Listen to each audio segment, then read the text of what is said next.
नमस्कार दोस्तों, कॉन्स्टिट्यूशन के अगले सीरीज में आपका स्वागत करता हूं।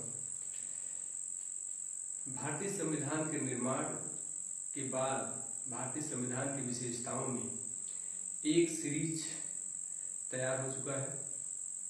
दूसरे सीरीज में हम प्रवेश कर रहे हैं क्योंकि वह वीडियो छोटा करते करते बहुत बड़ा हो गया।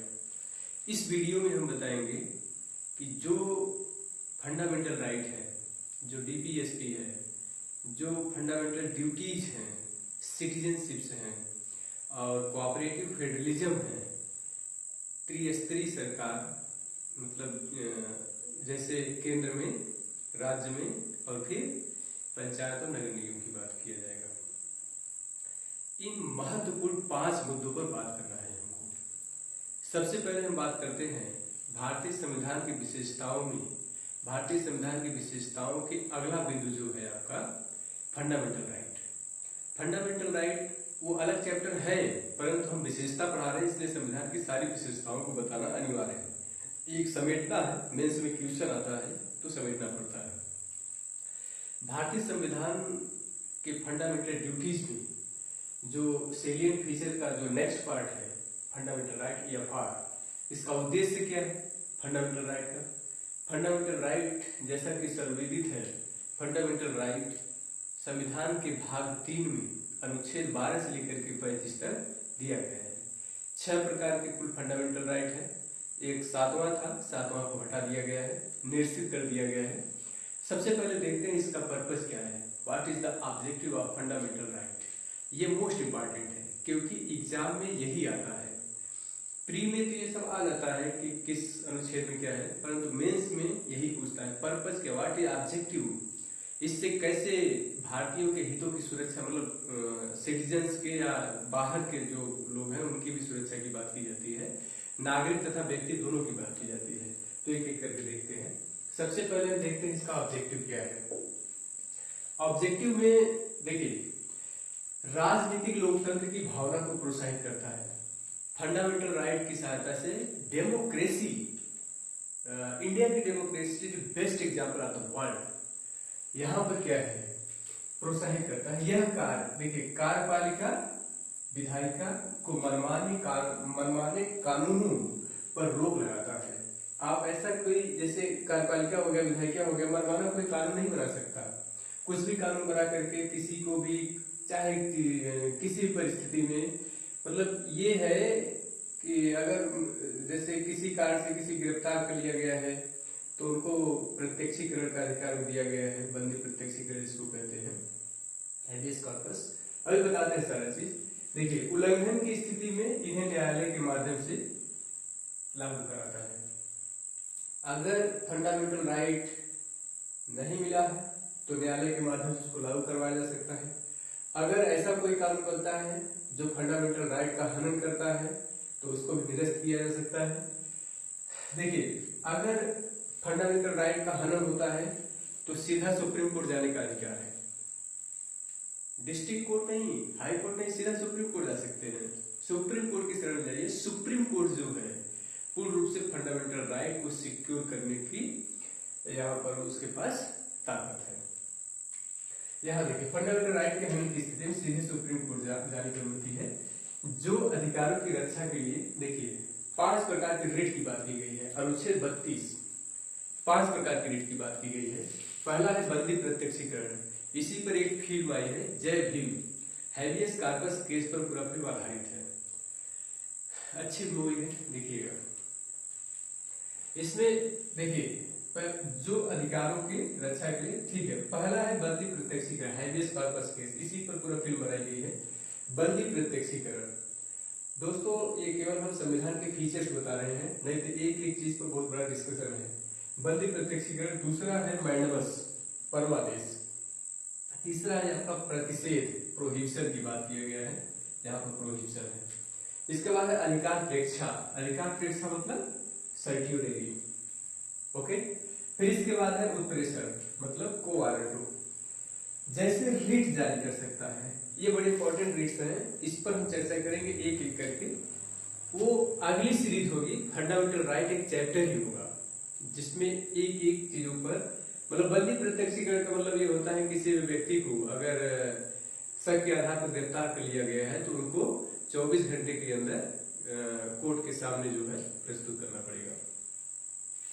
उसी प्रकार से सब परमादेश आदेश देने का कार्य करता है, प्रतिषेध रोक लगाता है, ऐसे ही सारा है। तो फंडामेंटल राइट्स देखिए, हालांकि मौलिक अधिकार कुछ सीमाओं के अंतर्गत आते हैं, लेकिन अपरिवर्तनीय भी नहीं है।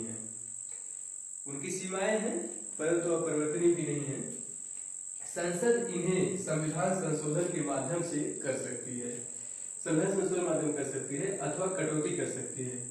अनुच्छेद 20 और 21 को छोड़ करके आपातकाल की परिस्थितियों में मौलिक अधिकार खत्म किया जा सकता है, मतलब रोका है, खत्म नहीं मतलब कुछ समय के लिए रोका जाता है। 20-21 अधिकार को छोड़कर देखिए राष्ट्रीय आपात के दौरान इन्हें स्थगित किया जाता है कुछ समय के लिए। 20-21 क्यों नहीं खत्म किया जाता है? क्योंकि 20 में देखिए बहुत इंपॉर्टेंट चीज है, अनुच्छेद 20 में अपराध के लिए दोष सिद्ध के संबंध में संरक्षण दिया गया है। ठीक, किसी को शक के आधार पर गिरफ्तार कर लिया गया है तो दोष सिद्धि भी तो होनी चाहिए, वो बात की गई है। राइट टू कॉन्स्टिट्यूशनल रेमेडीज जो अनुच्छेद 32 में किया गया, 5 प्रकार के रीट की बात हमने की है। और अनुच्छेद 20 और 21 क्यों नहीं समाप्त किया जाता है? क्योंकि उसमें देखिए इसमें मतलब protection in respect to the conviction of offences. दूसरी 21 क्यों नहीं खत्म किया सकता है? प्राण और दैहिक स्वतंत्रता की बात की गई है, protection of the life and person liberties, इसलिए उसको खत्म नहीं। प्राण और दैहिक स्वतंत्रता, और किसी को शक के आधार पर गिरफ्तार कर लिया गया है तो उसको क्या है, अपराध के लिए दोष सिद्धि के संबंध में संरक्षण की बात की गई है, दोष सिद्धि के संरक्षण, इसलिए 20-21 खत्म नहीं किया जाता है। परीक्षा में आया है और आता रहेगा। ठीक, एग्जामिनर को बहुत पसंद आता है, जो नहीं होता है वही पसंद आता है, जो होता है वो कम पसंद आता है। ठीक, दूसरा है DPSP, directive principle of the state policy. ठीक, directive principle of the state policy, नीति निर्देशक सिद्धांत। देखिए इसका उल्लेख जो किया गया है उसको मैंने बताया पार्ट 3 में अनुच्छेद 12 से लेकर के 35 तक उल्लेख किया गया है। ऑब्जेक्टिव्स उसको मैंने बता दिए, मौलिक अधिकारों को सुरक्षा प्रदान करके, देखिए राजनीतिक लोकतंत्र की भावना को प्रोत्साहित करना, कार्यपालिका तथा विधायिका के मनमाने कानून पर रोक लगाना, जिसके ऑब्जेक्टिव्स हैं, कोई मनमाना नहीं कर पाए। इसका मतलब ये नहीं है कि फंडामेंटल राइट कभी नहीं खत्म किया सकता है, खत्म किया जा सकता है, कुछ समय के लिए स्थगित किया जाता है आपातकाल की परिस्थितियों में। देखिए directive principle of state policy, directive DPSP को संविधान के अनुच्छेद 36 से लेकर के 51 तक इसका वर्णन किया गया है, भाग 4 में इसको दिया गया है। दोस्तों ये जो डीपीएसपी लिया गया है ये हमारे संविधान में आयरलैंड से लिया गया है। अब आयरलैंड में कहां से लिया गया है? आयरलैंड स्पेन से लिया है। ठीक, अब देखिए, अब ये मत पूछे कि स्पेन कहां से लिया है, फिर वो कहां से लिया है, वो कहां से लिया है, इससे कोई मतलब नहीं है। हमको ये जानना है कि भारतीय संविधान में डीपीएसपी कहां से लिया गया है। डीपीएसपी आयरलैंड के संविधान से लिया गया है। देखिए आयरलैंड के संविधान से लेने के पीछे कारण, क्योंकि हमारे यहाँ जो डीपीएसपी की बात जो की गई है, थोड़ा सर्दी बहुत तेज है। डीपीएसपी जो मौलिक अधिकार है, मौलिक अधिकार एक कानूनी अधिकार है। डीपीएसपी एक कानूनी अधिकार नहीं है, ये नैतिक अधिकार है। देखिए यहाँ पर मैंने बताया आयरलैंड से लिया गया है, आयरलैंड जो है स्पेन से लिया था। भारत शासन अधिनियम 1935 के द्वारा इसको लिया गया। 1937 में पूर्ण रूप से हम डीपीएसपी को अपना लिए थे, 1937 में याद रखिएगा। डॉक्टर बी आर अम्बेडकर क्या कहते हैं डीपीएसपी के विषय में? देखिए डीपीएसपी भारतीय संविधान की एक अनूठी विशेषता है। इसे 3 भागों में बांटा जा सकता है, 3 भागों में बांटा सकता है। पहला है आपका सोशलिस्टिक, दूसरा है गांधीवादी, तीसरा है उदारवादी। मतलब सोशलिस्टिक है समाजवादी, गांधीयन है, फिर इसके बाद आपका ये लिबरल इंटेलेक्चुअल है, लिबरल इंटेलेक्चुअल। डीपीएसपी का कार्य देखिए सामाजिक आर्थिक लोकतंत्र को बढ़ावा देना है। इसका मुख्य कार्य है सामाजिक आर्थिक लोकतंत्र को बढ़ावा देना। इसका उद्देश्य भारत में एक कल्याणकारी राज्य की स्थापना करना है। हालांकि फंडामेंटल राइट की तरह इसे कानूनी अधिकार प्राप्त नहीं है, मैंने पहले बता दिया, इसे कानूनी अधिकार प्राप्त नहीं है। संविधान में कहा गया है कि देश की शासन व्यवस्था में यह सिद्धांत मौलिक है और यह देश की जिम्मेदारी है कि वह कानून बनाते समय इन सिद्धांतों को अपनाए, इसलिए इसे लागू करना राज्यों का नैतिक कर्तव्य है। मैंने बताया ये कानूनी नहीं है, ये नैतिक कर्तव्य है, डीपीएसपी। किंतु इसकी पृष्ठभूमि में वास्तविक शक्ति राजनीतिक है, अर्थात जनमत। देखिए मिनर्वा मिल्स मामले में क्या कहा गया, मिनर्वा मिल्स मामला बहुत फेमस है। 1980 में सुप्रीम कोर्ट ने कहा कि भारतीय संविधान की नींव फंडामेंटल राइट और डीपीएसपी के संतुलन पर रखी गई है। मिनर्वा मिल्स मामला आईएएस में क्वेश्चन आया हुआ है। ठीक, मिनर्वा मिल्स के मामले में कहा गया कि जो देखिए भारतीय संविधान की नींव फंडामेंटल राइट और डीपीएसपी के संतुलन पर रखी गई है। देखिए मूल अधिकारों के साथ डीपीएसपी संविधान की आत्मा तथा दर्शन है। ग्रेविल ऑस्टिन ये बात कहते हैं, ग्रेविल ऑस्टिन का ये कोट है, इसको जो है चाहे तो लिख सकते हैं क्योंकि पूछता है किसका कोट एंड कोट है। तो ये है मूल अधिकारों के साथ डीपीएसपी संविधान की आत्मा तथा दर्शन है। ठीक, संविधान की आत्मा तथा दर्शन है। कहीं कहीं आप पढ़ेंगे संविधान की आत्मा और दर्शन प्रियम्बल्स को दिया गया है। एग्जाम में आप इसी को मानिएगा, डीपीएसपी को, क्योंकि डॉक्टर बी.आर. अम्बेडकर जिस चीज को कहेंगे वही मोस्ट इंपॉर्टेंट होगा, क्योंकि उसके पीछे लॉजिकल बातें होंगी और लॉजिकली जो बातें प्रूव हो जाती है उसी को सही माना जाता है। ग्रेविल ऑस्टिन ने इसको बताया है कि यह आत्मा तथा दर्शन है। देखिए संविधान की पार्ट को भी दो भागों में ही बांटा गया था, फिलोसॉफिकल और पॉलिटिकल। यहाँ तीन पार्ट में बांटा गया डीपीएसपी को, एक है socialistic, Gandhian and liberal intellectual, तीन पार्ट है। देखिए अब यहाँ पर ये बात हो गई फंडामेंटल राइट्स की, इसमें और सारी बातें हैं। डीपीएसपी ये केवल संविधान की विशेषता बताई जा रही है, इसलिए हम पूर्ण रूप से इसको डिस्कस नहीं कर रहे हैं। इसका अलग चैप्टर है। अगला है फंडामेंटल ड्यूटीज। हमारी ड्यूटीज क्या है? हम भारतीय नागरिक हैं तो हमारी कुछ ड्यूटी बनती है, उसी ड्यूटी की बात की गई है। देखिए फंडामेंटल ड्यूटी जैसा कि सब लोग जानते हैं, संविधान के भाग 4A अनुच्छेद 51 क, अर्थात 51A में इसका पहले 10 प्रकार के फंडामेंटल राइट्स थे, अब जो है 11 हो गए हैं, क्योंकि 6 से 14 वर्ष तक के बच्चों को अनिवार्य निःशुल्क शिक्षा देने की बात की गई है। ठीक, किस संविधान संशोधन द्वारा? 86वां संविधान संशोधन सन 2002 के द्वारा। ये है 86वां संविधान संशोधन सन 2002 के द्वारा। ओके, देखिए मूल संविधान में मौलिक कर्तव्यों का उल्लेख नहीं किया गया था, इसको 42वें संविधान संशोधन द्वारा लाया गया है सॉरी 42वें संविधान संशोधन द्वारा शामिल किया गया है। मैंने बताया कि कुल 10 फंडामेंटल राइट्स, ये क्या कहते हैं, ये फंडामेंटल ड्यूटीज थे, अब जो है इसमें 11 कर दिए गए हैं। एक एक पॉइंट याद रखना है, आईएएस में आया हुआ है, आईएएस में आ गया तो पीसीएस में आने में समय नहीं लगता है, इसलिए एक पॉइंट को अच्छे से समझना है। पहला है आपका, देखिए हम जिस ग्रंथ को पवित्र मानते हैं उसका पालन करना पड़ेगा। जिस ग्रंथ की कसम खाकर हम उस पोस्ट पर बैठते हैं उसका पालन करना पड़ेगा। तो संविधान के नियमों का पालन करना पड़ेगा आपको। संविधान का पालन करें तथा उसके आदर्शों, संस्थाओं, राष्ट्रध्वज तथा राष्ट्रगान का आदर करें। ये करना चाहिए, सबका ये ड्यूटी है।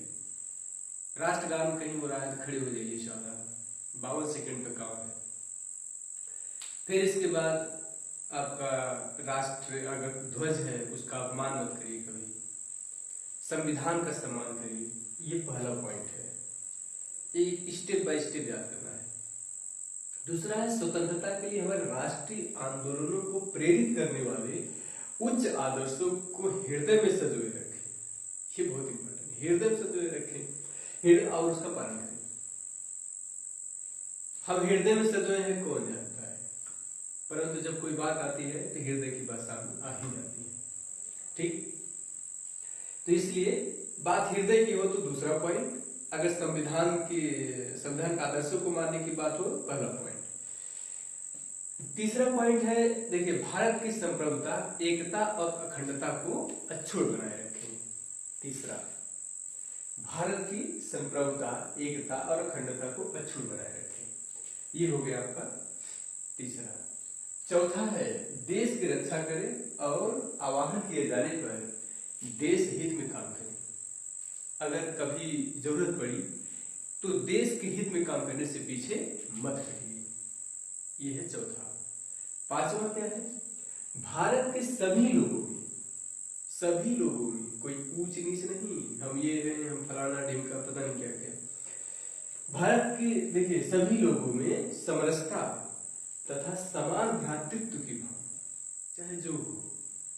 देखो, प्रकृति सबके लिए एक समान हवाएं चलाती है, एक समान हवा देती है, ऑक्सीजन सबके लिए एक समान देती है, पानी भेदभाव नहीं करता, प्रकृति भेदभाव नहीं करती, तो हम एक छोटे से इंसान क्यों भेदभाव करें?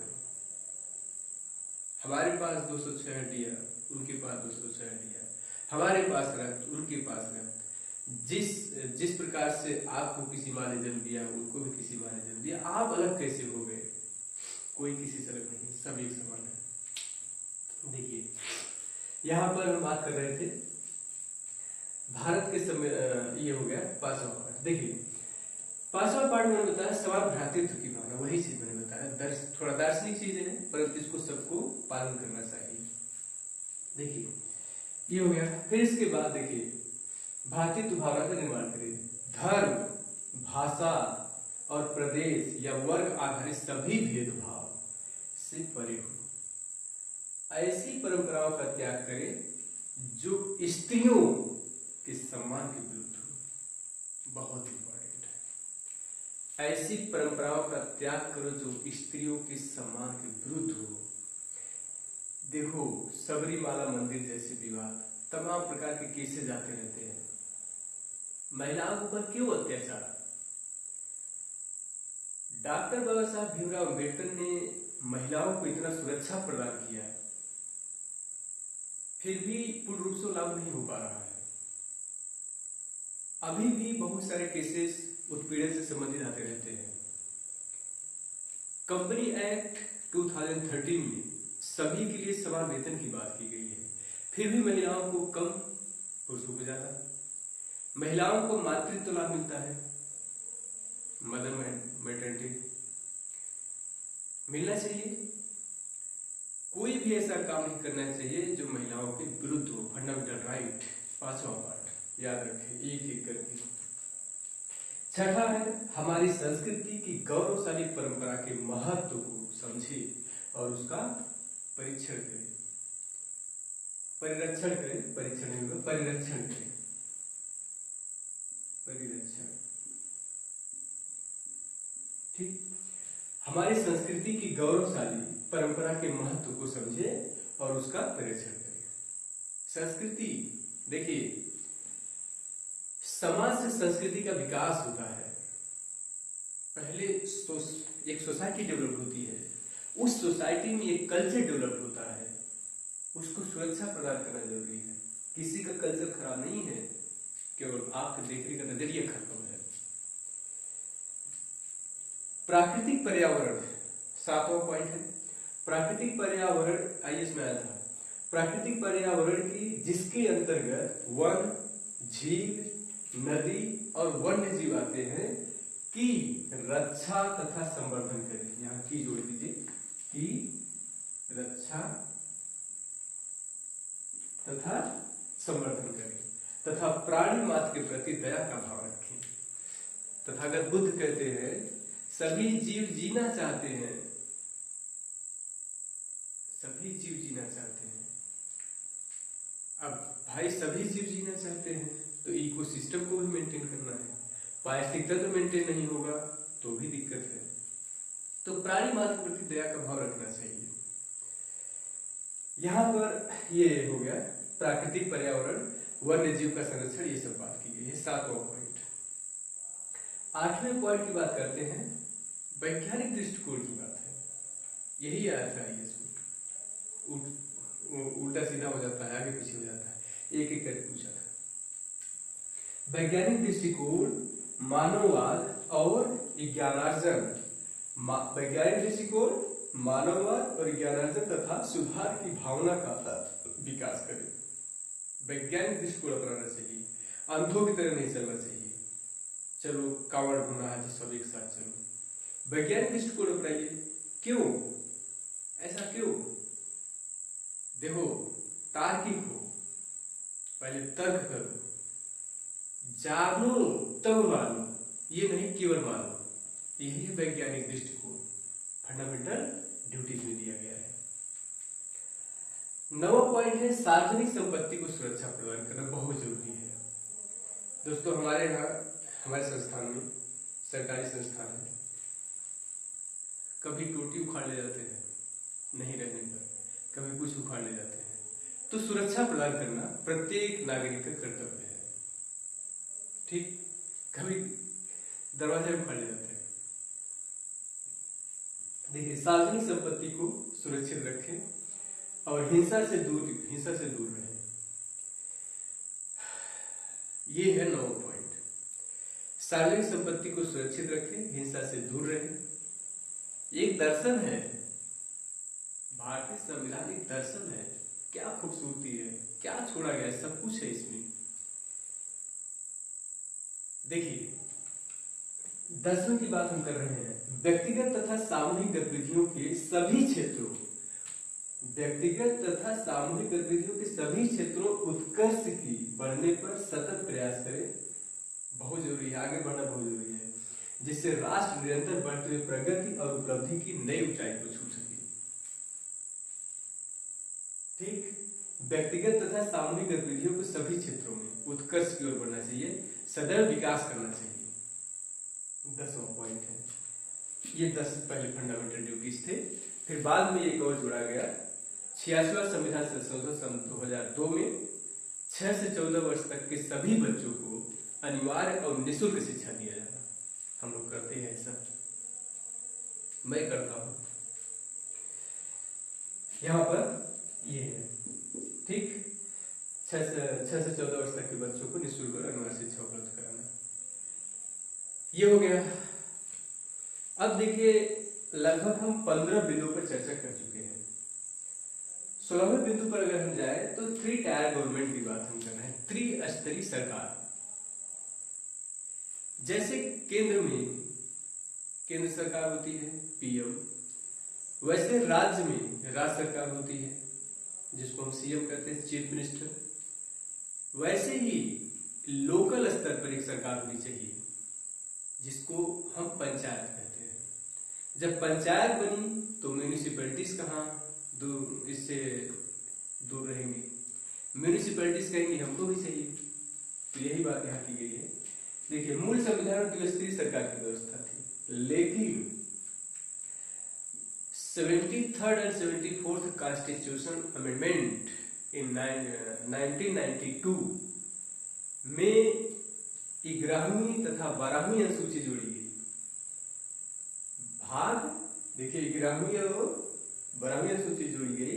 भाग 9 और 9A, पीसीएस में क्वेश्चन आया मिलान करने के लिए। भाग 9 पंचायत के लिए, भाग 9A म्यूनिसिपैलिटीज के लिए। मोस्ट इंपॉर्टेंट है, इसको नोट करिएगा। 11वीं अनुसूची जोड़ी गई पंचायत के लिए, भाग 9 जोड़ा गया पंचायत के लिए। 12वीं अनुसूची जोड़ी गई म्यूनिसिपैलिटीज के लिए, नगर पालिका के लिए या नगर निगम के लिए, और 9A भाग जोड़ा गया म्यूनिसिपैलिटीज। ठीक, इसको नोट करिए जरूर, आईएएस और पीसीएस दोनों एग्जाम में आया हुआ है मिलान करने के लिए। ठीक है, यहाँ पर देखिए 92 में देखिए पार्ट 9 और 9A जोड़कर 3 स्तरीय सरकार की स्थापना किया गया। यहाँ पर हमने सारी चीज बता दिया है। Part 9 scheduled 11, part 9 scheduled 11 panchayat के लिए है, लोकल गवर्नमेंट। दूसरी बात, पार्ट 9A शेड्यूल्ड 12 म्यूनिसिपैलिटीज के लिए है, अर्बन। ठीक, अर्बन गवर्नमेंट के लिए, एक लोकल गवर्नमेंट के लिए हो गया, एक अर्बन गवर्नमेंट के लिए हो गया। मोस्ट इंपॉर्टेंट है, इसको नोट करिएगा जरूर, ठीक है। हालांकि एक चैप्टर है इसका, हम संविधान की विशेषता बता रहे हैं। ये हो गया आपका 3 टायर गवर्नमेंट, ओके, नोट करिएगा जरूर इसको। नेक्स्ट बात ये है कोऑपरेटिव फेडरलिज्म की, सॉरी कोऑपरेटिव क्या कहते हैं, कोऑपरेटिव कमिटीज की बात की गई, सहकारी समितियों की बात की गई है। कोऑपरेटिव कमेटी पीसेस में है, कोऑपरेटिव कमेटी भाग 9 में ले जाकर के जोड़ दिया गया, भाग 9B में जोड़ दिया गया। भाग 9 में पंचायत हो गया, भाग 9A में म्यूनिसिपैलिटीज हो गई, भाग 9B में कोऑपरेटिव सोसाइटी हो गई। ये है कोऑपरेटिव कमिटीज है, जिसको हम कहते हैं सहकारी समितियां। देखिए कोऑपरेटिव कमिटीज, ठीक है, इंपॉर्टेंट है, बहुत दिन नहीं हुआ इसको आए। संविधान के 97 संशोधन, मतलब 97 कॉन्स्टिट्यूशनल अमेंडमेंट इन 2011 द्वारा इसको संवैधानिक स्थिति प्रदान किया गया कोऑपरेटिव कमिटीज को। ये बहुत इंपॉर्टेंट है। देखिए सहकारी समितियों को संवैधानिक दर्जा संरक्षण प्रदान किया गया, ठीक है, सन 2011 में 97वां संविधान संशोधन। संविधान में 3 महत्वपूर्ण परिवर्तन कोऑपरेटिव कमिटीज के द्वारा 3 महत्वपूर्ण परिवर्तन किए गए हैं। देखिए फंडामेंटल राइट है, संविधान के अनुच्छेद 19(3) में कहा गया है कि कोऑपरेटिव कमिटीज बनाने की स्वतंत्रता है। संविधान के अनुच्छेद 19(3) में, ठीक, यहां पर मजबूती प्रदान करता है, ये देखिए गठित करने का अधिकार है। दूसरी बात यह है, देखिए न्यू डीपीएसपी जो सहकारी समितियों को प्रोत्साहन देने के लिए बनाई गई, न्यू डीपीएसपी 43B है। दोस्तों किताब में गलत लिखा है, उसको सही कर लीजिएगा, उसमें 6 की 6 ऐसा कुछ लिखा है, तो वो 43B है, एग्जाम में आया हुआ है। संविधान के अनुच्छेद 43B में डीपीएसपी, नया डीपीएसपी जोड़ा गया कोऑपरेटिव कमिटीज के लिए। चौथी बात यह है भारतीय संविधान का नया भाग, मैंने बता ही दिया शुरू में ही, 9B जोड़ा गया, भाग 9B, ठीक है, जोड़ा गया, जिसका शीर्षक सहकारी समितियां थी। आर्टिकल 243 अर्थात 243 से 243 तक, ये कोऑपरेटिव कमिटीज की बात है, जरूर नोट करिएगा, एक एक दिन से क्वेश्चन आएगा। फिर इसके बाद कुछ चीजें ऐसी है, देखिए बहुत इंपॉर्टेंट है, मेंस में इंपॉर्टेंट बनता है ये। देखिए लोकतांत्रिक, व्यवसायिक, स्वायत्त तथा आर्थिक मजबूती के साथ कार्य करें, मतलब इसका ऑब्जेक्टिव बता रहे हैं, कार्य करें। यह संसद को अंतर राज्य सहकारी समितियों तथा राज्य गतिविधियों को अन्य सहकारी समितियों के लिए उपयुक्त कानून बनाने की शक्ति प्रदान करता है। ये कोऑपरेटिव कमिटीज है। इसमें दोस्तों याद रखिएगा, अनुच्छेद मूल रूप से मतलब 3 बात याद रखिएगा, फंडामेंटल राइट 9th 3rd, इसके बाद डीपीएसपी 43B, फिर इसके बाद तीसरी बात कही गई है आर्टिकल 243Z से 243ZT, ये बात मतलब संविधान के 9B में जोड़ा गया है सब, ठीक है। ये हो गया आपका एक बेसिक आइडिया। अब देखो इसी के साथ ये चैप्टर समाप्त होता है। इसको बार बार देखिएगा, क्योंकि एक बार में चीजें समझ नहीं आती हैं, थोड़ा मतलब टेढ़ी चीजें हैं, ठीक, पर बार बार देखेंगे तो ये चीजें याद हो जाएंगी। ठीक है दोस्तों, इस वीडियो को यही समाप्त करते हैं, मिलते हैं नेक्स्ट वीडियो में। इसको स्क्रीनशॉट लेकर के नोट्स जरूर बना लीजिएगा। यहाँ थोड़ा लाइटिंग होगी, यहाँ एक बार मैं यहाँ खड़ा करूंगा, फिर ले लीजिएगा स्क्रीनशॉट, इसके बाद इधर से, तो ये लाइटिंग खत्म हो जाएगी। Okay, thank you.